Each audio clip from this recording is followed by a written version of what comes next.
Hey, Jim Bergman with MeasureQuick. Wanted to take a few minutes and walk you through the MeasureQuick Plus installation workflow. And this will be like we have a house with multiple systems in it, so I'm going to be adding another system to this home.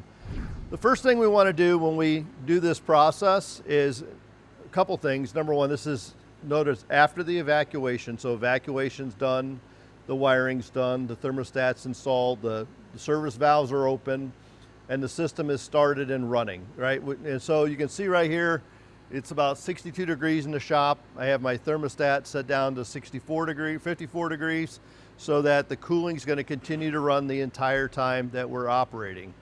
Now, a couple of notes on probe placement, right? This isn't anything much different than you've done in the past. So we've got our liquid line temperature, or excuse me, liquid pressure, suction pressure, suction line temperature, liquid line temperature, outdoor air. This outdoor air probe goes towards the bottom of the condenser.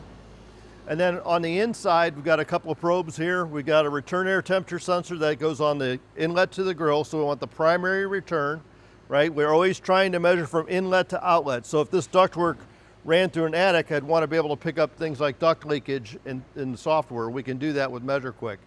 So then that's a return air probe. And then supply air probes we've got tucked up here into a plastic register, and you notice that this goes way up into the register here. So we want to make sure that we get all the way inside that register, and if you have a plastic register like we do here, I just used a binder clip to attach that, so very easy, but we're always measuring from inlet to outlet. Now, two more probes here.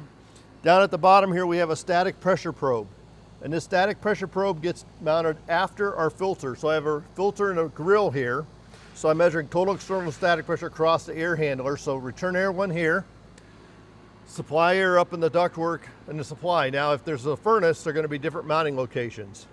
To zero these out, you just pull the hose off, let it stabilize for just a minute here, and then we double click on the power key, and that will zero the manometer out, right? If it doesn't hold zero, just tap it again.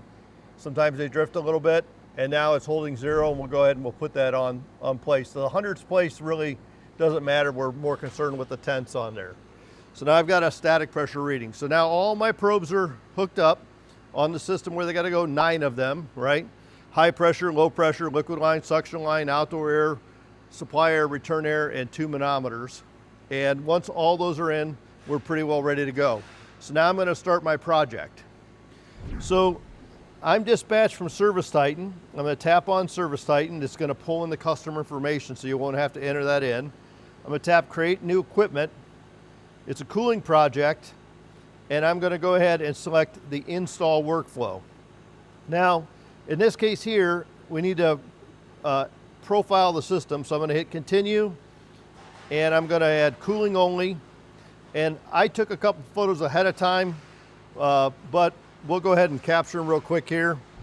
I'm gonna just go to my, actually not into my library, I'm just gonna take the photos for us.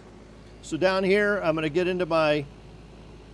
close as I can to my label, capture that one, hit Use Photo, take another photo here, and get my indoor label, and use Photo. So now I'm gonna AI profile the system. So the AI profiler is going to go out, it's going to read the labels, and it's going to take that data from the labels and parse it into the system profile. The profile is a really important part of the project. What it does is it gives us make, model, serial numbers, voltages, all the things that we need to know about that system, but the profile doesn't know everything. So you can see it's been populated by the AI, high confidence on here. It came in as a Goodman 2-ton split. It's actually 1.5 tons.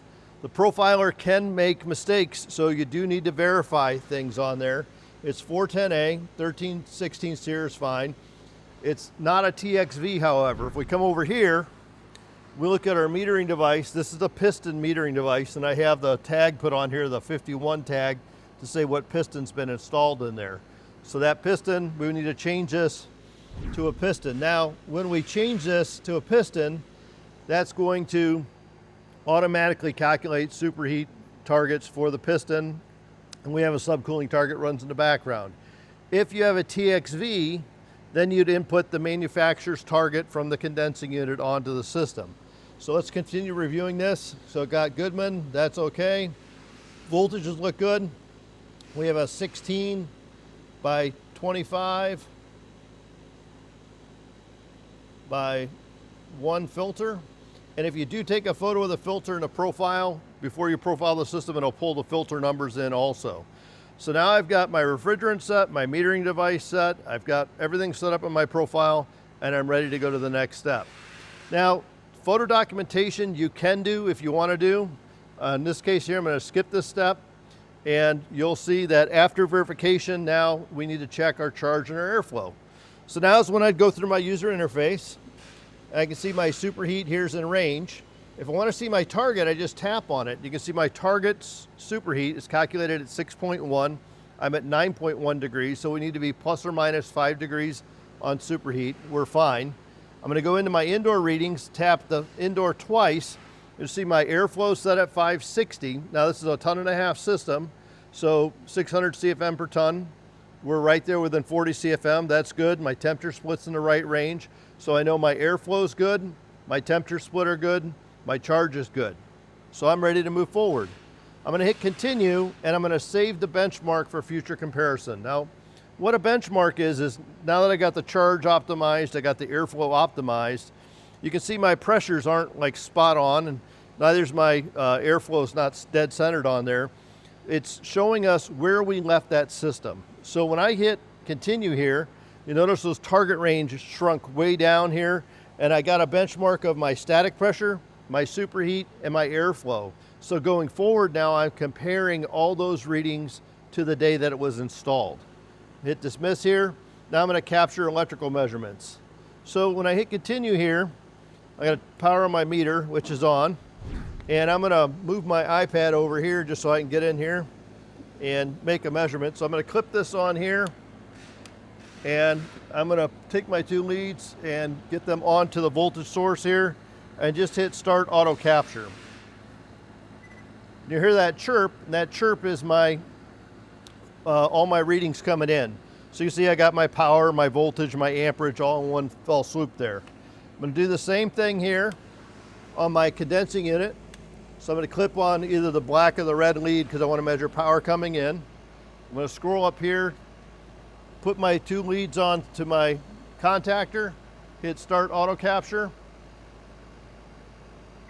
and there I have all my voltage readings in. So now I'm going to hit continue, and I'm going to capture vitals to document the installation. Now you'll notice my vital score is at an 87%. And the only reason it's at an 87 is because I have a 9-year-old piece of equipment here, and the AI profiler detected that, and it's going to give it an age penalty. If it was brand new, it would be at 100%. So I'm going to hit continue. That's going to generate the vital score and the pass fails. So this is called your subsystem review, and what this does is it looked at your voltage. It made sure your voltage coming in was correct, made sure your temp split was correct, made sure your airflow is correct. It calculated your filter face velocity. Things like condensate drain system you would check and pass. So these are subjective things. Superheat and subcooling are within range. The outdoor equipment's new, so that'd be a pass. Indoor equipment's new, so that would be a pass. And we're at mid efficiency. It detected we're about 13.5 SEER, which is spot on for what this equipment is. I'm going to hit continue. I can review my vitals. So right now it's saying the capacity is optimized. There's some efficiency opportunities that remain. Just double check the return air temperature. So in my case here, we're at 65 degrees in the shop. It's really cold, and it's just telling you, hey, make sure that's really your return air temperature, because that seems like colder than it should be. But that's okay. And we're going to hit continue, and then I'm going to save to ServiceTitan or generate my Measure Quick report. So that's all there is to it. In about 10 minutes, you can have this done if you have the equipment running. Maybe takes about 20 if the equipment's got to stabilize, and maybe about half an hour if you've got to add or remove a little bit of refrigerant. But very, very easy to do and very quick to do, and this will keep you out of trouble. Thanks a lot for watching.